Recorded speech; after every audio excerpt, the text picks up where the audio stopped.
Caro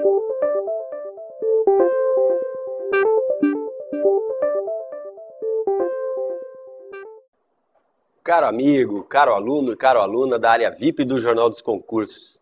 Estamos aqui mais uma vez para resolvermos questões de direito administrativo, levando em conta aquilo que você aprendeu durante o nosso trabalho todo, durante o nosso curso todo, tá bom? Nós vamos resolver as questões levando em conta provas feitas pela Fundação Carlos Chagas. Nós vamos pegar questões aí do Tribunal Regional Eleitoral do Amapá, que nós tivemos em 2011. Questões elaboradas pela Fundação Carlos Chagas. Vamos tratar aqui de um tema que é ato administrativo. O ato administrativo é a manifestação de vontade da administração pública. Então, a administração pública, ela pratica atos administrativos. Quando ela realiza esses atos administrativos, ela externa a sua vontade, não a vontade do agente público, não. É a vontade da administração. Então, podemos dizer que, levando em conta o conceito doutrinário de ato administrativo, ele pode ser conceituado da seguinte maneira: manifestação unilateral da administração, com possibilidade de produção imediata de efeitos, sujeita a controle jurisdicional e sob o regime jurídico administrativo. Então, nós temos 4 elementos conceituais. Quais são? Manifestação unilateral da administração, com possibilidade de produção imediata de efeitos, sujeita a controle jurisdicional e submetida ao regime jurídico administrativo. Então, esses são os elementos conceituais. Não podemos confundir elementos conceituais com os elementos estruturais. Não há que se fazer essa confusão.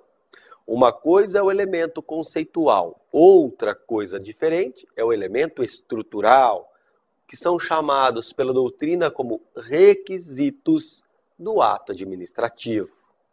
Não podemos confundir. Observando a doutrina majoritária, nós temos ali 5 requisitos que compõem a estrutura de um ato administrativo. Nós teremos competência, objeto, motivo, finalidade e forma. São esses os requisitos. A questão que nós vamos tratar agora, ela nos remete exatamente a isso, aos requisitos do ato administrativo. Vamos falar do primeiro de modo sintético. Competência. A competência constitui o primeiro requisito do ato. Vamos ao nosso material para visualizarmos isso. Vamos lá? Observe que a nossa questão, ela trata exatamente desse tema. Ela trata do tema ato administrativo. Então, vamos aqui assinalar algumas coisas. Olha, assinale as assertivas a respeito dos requisitos do ato administrativo. Portanto, dos elementos estruturais do ato. Não são os elementos conceituais. Conforme havíamos falado, nós temos os seguintes requisitos do ato administrativo. Primeiro deles, competência. Então, observe, para que exista o ato administrativo, o funcionário deve ter competência para praticá-lo. O funcionário tem que ter o quê? A atribuição para a prática do ato. E é a lei que prevê isso, tá certo? Então, a lei prevê, compete ao analista do TRE fazer isso, compete ao técnico do TRE fazer aquilo. Então, a competência está definida em lei. Esse é o primeiro requisito do ato administrativo. Vamos aos demais. Observe que nós temos, além da competência, nós teremos um segundo requisito, que será o objeto. O que é o objeto do ato administrativo? Quando se fala do objeto do ato administrativo, está se falando do resultado imediato, daquilo que decorre do ato administrativo. Então, olhe, da demissão do sujeito, qual é o resultado imediato? Qual é o objeto? É o desligamento. Da exoneração do servidor, qual é o resultado imediato? Desligamento. Isso é o objeto. Então, preste atenção. Objeto é o que ocorre direta e imediatamente. antes eu terei o motivo. Então preste atenção. Para eu demitir um servidor, demissão é o objeto.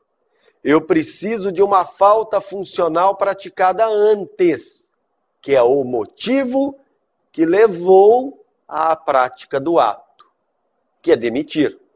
Mas eu demito para quê?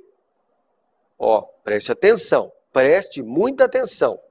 Eu demiti por quê? Porque houve a prática de ato infracional. Esse é o motivo que está antes. Eu demito para quê? Agora estou olhando para frente. Isso é finalidade. Eu demito para puni-lo. Então a punição constitui a finalidade da demissão. Tá bem? Então o objeto é o resultado prático, o resultado imediato.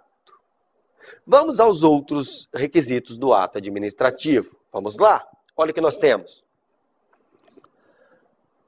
Constitui requisito do ato administrativo o motivo, que é, como nós já afirmamos, a situação de fato que leva à prática do ato, portanto está antes dele. Teremos ainda como motivo a finalidade. A finalidade é satisfazer o interesse público e também realizar finalidades específicas que estão depois da prática do ato. E, finalmente, o último dos requisitos é a forma do ato. Qual é a forma do ato administrativo? Em regra, ele é escrito. Agora nós temos condição de resolver a nossa questão. Vamos lá? Olha o que nós temos ali. Assinale as seguintes